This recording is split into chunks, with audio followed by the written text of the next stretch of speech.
की सामाजिक व्यवस्था, सांस्कृतिक व्यवस्था, शैक्षणिक व्यवस्था और पारिवारिक व्यवस्था को खत्म कर दो, वो देश अपने आप खत्म हो जाएगा। अब यही षड्यंत्र चल रहा है। कैसे चल रहा है? 3 स्टेज पे काम होता है। 25 वर्ष तक की बच्चियों को बिगाड़ने का काम बॉलीवुड अपने टीवी सीरियल के माध्यम से करता है। 25 से 35 वर्ष की शादीशुदा महिलाओं का जीवन और उनके परिवार को बर्बाद करने का काम एकता कपूर जैसी महिलाएं अपने टीवी सीरियल के माध्यम से करती है। और जो नौकरी करती हुई बहन बेटियां महिलाएं हैं, जो कि वर्किंग विमेन हैं, उनका दिमाग खराब करने का काम ये ओटीटी प्लेटफॉर्म्स अपने वेब सीरीज के माध्यम से करता है। कैसे करता है, मैं संक्षिप्त में एक एक उदाहरण देकर आपके समक्ष रखूंगी। और बहुत जरूरी है कि जब हम तो एक साधारण व्यक्ति है, हम संसारिक जीवन में रहते हैं, लेकिन यहां पर जो उपस्थित हमारे संतगण है, महंतगण है, इनके बहुत बड़ा फॉलोअर्स ग्रुप रहता है, बहुत से लोग आते हैं, बहुत सी महिलाएं आती है। ये बात वहां तक पहुंचे क्योंकि वो यहां पर उपस्थित नहीं है, पर हमें पता है कि वीडियो के माध्यम से हमारे संत श्री, हमारे महंत श्री हमारी ये वाणी जो है उन तक पहुंचाएंगे कि कैसे करते हैं। ये एक फिल्म बनाते हैं, 25 वर्ष की तक की बच्चियों को कैसे बिगाड़ना है। हिंदुओं के परिवारों को बिगाड़ने के, तोड़ने के षड्यंत्र चल रहे हैं। और सिर्फ एक हिंदू को नहीं खराब करना है, उसके पूरे के पूरे कुटुंब को बर्बाद कर देना है। तो एक भारत की महिला 2 परिवार को जोड़ती है, मायका पक्ष और ससुराल पक्ष। और हम कहते हैं कि भारत की परिवार व्यवस्था जो है वो मानवता की सबसे बड़ी देन है। तो इसी व्यवस्था को खत्म कर दो। कैसे कर दो? तो ये एक फिल्म बनाते हैं अतरंगी रे। हमारी क्योंकि दीदी भी यहां उपस्थित है जो कि सेंसर बोर्ड में सदस्य है, तो हम इतना उनसे विनती करेंगे कि हमारी ये बात भी उन तक पहुंचाए। सिस्टमैटिकली ये फिल्मों में लड़की दिखाएंगे हिंदू की, लड़का दिखाएंगे मियां भाई का, और उसमें भी दिखाएंगे कि वो लड़का चाहे अनपढ़ हो, चाहे गवार हो, चाहे आतंकवादी हो, चाहे पंचर छाप हो, और वो हिंदू की लड़की चाहे कितनी पढ़ी लिखी हो, लेकिन उसका परिवार जो है वो रूढ़िवादी है, वो रिग्रेसिव है, और उसके सामने यदि वो घोड़ा भी चला रहा है, खच्चर टट्टू भी चला रहा है, तो वो बड़ा प्रोग्रेसिव है, वो बड़ा संस्कारी है। कैसे करते हैं? ये एक फिल्म बनाते हैं अतरंगी रे। अतरंगी रे फिल्म में, जो कि आज की युवा बच्चियों का लेटेस्ट क्रश है, सारा अली खान हीरोइन लेते हैं। हमारी युवा बच्ची इसको फॉलो करती है।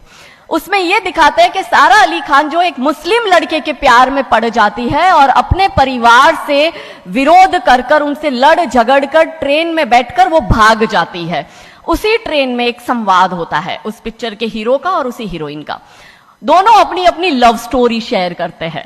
तो हीरोइन पूछती है हीरो को कि तुम्हारी लव स्टोरी बताओ। तो वो कहता है कि कल मेरी शादी होने वाली, और लव स्टोरी तो मेरी लव स्टोरी है कि मैंने बचपन से जिस लड़की से प्यार किया, जिसके साथ पढ़ाई की, जिसके साथ मैं बढ़ा हुआ, उसी लड़की से, मेरी बचपन की मित्र जो मेरे समाज की है, जो मेरे गांव की है, उसके साथ ही मेरी शादी होने वाली है। तो वो हीरोइन कहती है अरे ये और कोई लव स्टोरी है, ये लव स्टोरी नहीं हो सकती। तो हीरो पूछता है तो फिर क्या हो सकती है लव स्टोरी? तो वो कहती है कि मैंने एक मुस्लिम लड़के से प्यार किया है, मैं ठाकुरों की लड़की हूं, पूरा समाज, पूरा घर, पूरा परिवार मेरे खिलाफ है, और मैं उन सबको ठोकर मारकर, उनकी भावनाओं को ठोकर मारकर अभी ट्रेन में बैठकर भाग रही हूं उस लड़के से शादी करने के लिए। और वो हीरोइन वहां पे डायलॉग देती है कि लव स्टोरी तो मेरी लव स्टोरी है कि मैं ठाकुर की लड़की और वो कतई मियां भाई, और ये है असली लव स्टोरी। तब हमारी 13, 14, 15 साल की युवा बच्ची, जिसके शरीर में हार्मोन्स चेंज होते हैं, आकर्षण होता है विपरीत व्यक्ति के लिए, तब वो आकर्षण में ये सोचती है कि हिंदुओं के हिंदू बॉयफ्रेंड नहीं रखना, हिंदू हो के हिंदू से प्यार नहीं करना। आप इतिहास में छपेगी, आपकी लव स्टोरी तभी बनेगी जब आप किसी मियां भाई से प्यार करेगी और उससे शादी करेगी। तो कैसे सिस्टमैटिकली ये स्लो पॉइजन बॉलीवुड की फिल्मों के माध्यम से फ्रेजाइल माइंड में डाला जा रहा है। और आज देखो कि क्यों समाज में लव जिहाद के इतने केस बन रहे हैं, और उसका सबसे बड़ा और मुख्य कारण बॉलीवुड है, क्योंकि इन बॉलीवुड वालों ने हमारी बेटियों को हादी रानी और रानी चिन्नमा रानी अब्बा का नहीं दिखाया। इन बॉलीवुड वालों ने हमारी बेटियों को करीना खान दिखाया है ताकि वो अपनी कोख से तैमूर और जहांगीर पैदा करे। ये बॉलीवुड वाले लव स्टोरी पर फिल्म बनानी है तो ये हादी रानी और राजा रावत सिंह चुड़ावत पर क्यों नहीं बनाते? मैं आपको उनकी कथा शॉर्ट में करती हूं कि राजा रावत का शादी जो होता है वो हदी रानी से होता है, मेवाड़ के राजा है, और औरंगजेब की सेना आक्रमण करने आती है। और जब औरंगजेब की सेना आती है तो राजा रावत सिंह का 2 दिन पहले ही विवाह हुआ होता है हादी रानी से। तो राजा जी की इच्छा नहीं होती कि मैं युद्ध लड़ने जाऊं, तो हादी रानी बड़े क्रोधित होते हैं। वो कहते तुम मेरी चिंता छोड़ो, तुम अभी इस मातृभूमि की रक्षा के लिए, इस धर्म की रक्षा के लिए आप युद्ध भूमि में जाओ और आप मेरी चिंता मत करना। यदि आप बलिदान भी हो जाओगे तो मैं प्राउडली अपने आप को आपकी विधवा कहूंगी। तब राजा रावत युद्ध लड़ने जाते हैं। युद्ध भूमि में राजा रावत जी को हादी रानी की बहुत याद आती है, क्योंकि नई नई शादी हुई होती है, तो नई बियाई दुल्हन को छोड़ के आए होते हैं, तो बहुत याद करते हैं। तो वो अपने दूत को कहते हैं, अभी सेना आने में समय होता है और युद्ध में भी समय होता है, तो वो कहते हैं अपने दूत को कि जा तू रानी सा के पास जा महल में और उनसे कहे कि राजा जी को आपकी बहुत याद आ रही है, आप अपनी कोई एक निशानी उनके लिए भेजो।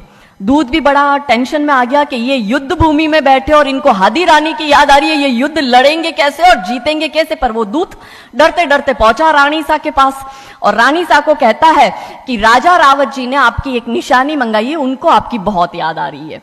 तो रानी सा बहुत क्रोधित हो जाते कि ये मेरा पति कैसा, ये युद्ध लड़ेगा कैसे, औरंगजेब की इतनी बड़ी विशाल सेना है, यदि जहां युद्ध भूमि में बैठकर उसको रणनीति बनानी है वहां वो मेरी निशानी मंगवा रहा है।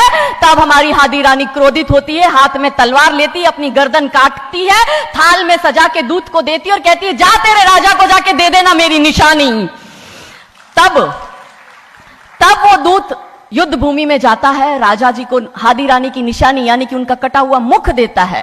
राजा जी बड़े दुखी हो जाते हैं, उनको लगता है उनसे बहुत बड़ी गलती हो गई। राजा जी रानी की अंतिम इच्छा समझ जाते हैं। रानी जी के लंबे बाल होते हैं, उन बाल की वो माला बनाते हैं, उनके मुख की माला बनाते, वो युद्ध लड़ते हैं, औरंगजेब से युद्ध जीतते हैं और जीतने के बाद राजा रावत वहीं युद्ध भूमि में अपना बलिदान देते, अपनी गर्दन काटकर वहीं अपने जीवन का त्याग करते हैं। यह है लव स्टोरी। पर बॉलीवुड इस पर फिल्म नहीं बनाएगी कि इतिहास चुराए नहीं है, हमने इतिहास बनाए हैं और लाखों शीश कटे हैं रण में, तब जाके हिंदू कहलाए हैं। ये महान गौरवशाली इतिहास हमारा, पर बॉलीवुड इसका इतिहास हमारे समक्ष आने नहीं देता। अब रहा 25 से 35 वर्ष की महिला, कैसे बिगाड़ती है एकता कपूर। वही sari, typical dress, typical getup, पीछे उसकी सीरियल में एकता कपूर की सीरियल में पीछे बहुत बड़ी अंबे मां की मूर्ति। दिखाएंगे कैसे हिंदू महिला को, क्योंकि परिवार खत्म करना है हिंदुओं का। तो वो एक से प्यार करेगी, शादी दूसरे से करेगी, जीवन में तीसरा पुरुष आएगा, फिर दूसरा मर जाएगा, फिर उसको चौथा पसंद आने लगेगा, फिर जो मर गया वो जिंदा हो जाएगा, फिर कंफ्यूज हो जाएगी किसके साथ जाऊं, दूसरे के साथ कि चौथे के साथ। क्या हमारी भारतीय महिलाएं, क्या हमारी हिंदू महिलाएं, सबसे बड़ा प्रश्न यह है कि क्या हम 4-4 पुरुषों के साथ अफेयर करते हैं? क्या यह हमारा सम्मान है? और अगर यदि हम सब एक होकर इसके लिए नहीं बोलेंगे तो यह आवाज नहीं उठेगी। और दुख की बात यह है कि ऐसी एकता कपूर जैसी महिलाएं जो घर तोड़ने का काम कर रही है, इनको पद्मश्री अवार्ड मिल जाता है। कैसे मिलता है? भारत सरकार से इस भूमि पर खड़े होकर मैं निवेदन करती हूं कि आप ऐसी महिलाओं के पद्मश्री वापस लो, क्योंकि ये महिलाएं हिंदू परिवारों के मकान, घर तोड़ने का काम कर रही है। और तीसरा और अंतिम, नौकरी करने वाली बहनों का दिमाग कैसे खराब करना है। तो ओटीटी प्लेटफॉर्म के माध्यम से ये दिखाएंगे कि यदि आप नौकरी कर रही है तो आपके सास ससुर आपके पैर की जूती, आपका पति आपके पैर की जूती। बच्चा पैदा करने के लिए आपको किसी से शादी करने की जरूरत नहीं है, आपको ससुराल व्यवस्था में रहने की जरूरत नहीं है, और आप है फेमिनिस्ट। और स्त्रीवाद का झंडा दिखाकर हमारी बहन बेटियों को एक हाथ में शराब का ग्लास, दूसरे हाथ से सिगरेट फूको, अंग्रेजी में गालियां बको और आप अपने आप को फेमिनिस्ट कहो। क्या यह फेमिनिज्म है भारत की धरती का? ये कभी नहीं हो सकता। रानी चिन्नमा, रानी अब्ब का फेमिनिज्म का उदाहरण है, और दूर जाने की जरूरत नहीं है। हमारी परम पूजनीय दीदी मां साध्वी रितंबरा दीदी मां फेमिनिज्म का सबसे बड़ा उदाहरण हमारे समक्ष है। रानी नायका देवी, रानी लक्ष्मीबाई हमारे लिए फेमिनिज्म का सबसे बड़ा उदाहरण है। तो यहां उपस्थित सभी महानुभावों से हम यही विनती करते हैं कि फिल्म के माध्यम से ड्रग्स, अश्लीलता और गाली गलौच ये दिखाने के सिवाय कुछ नहीं होता। तो हम सब मिलकर एक साथ एक आवाज उठाए कि इन चीजों का बंद होना बहुत जरूरी है, क्योंकि आने वाली पीढ़ियों को बर्बाद करने का काम ये लोग अपने टीवी सीरियल और फिल्मों के माध्यम से कर रहे हैं। और क्योंकि शुरुआत भगवान राम जी के नाम से करी थी, तो अंत भी हम भगवान राम जी के नाम से करना चाहेंगे कि कौन है राम। राम जो है चेतना है, बिंदु है, बिंदु जिससे प्रस्फुटित है तेज, तेज जो कि इस समस्त सृष्टि की रचना की कल्पना का हेतु है, अनाम है, अनाम जो है पंक्ति में प्रथम, प्रथम है धर्म धैर्य का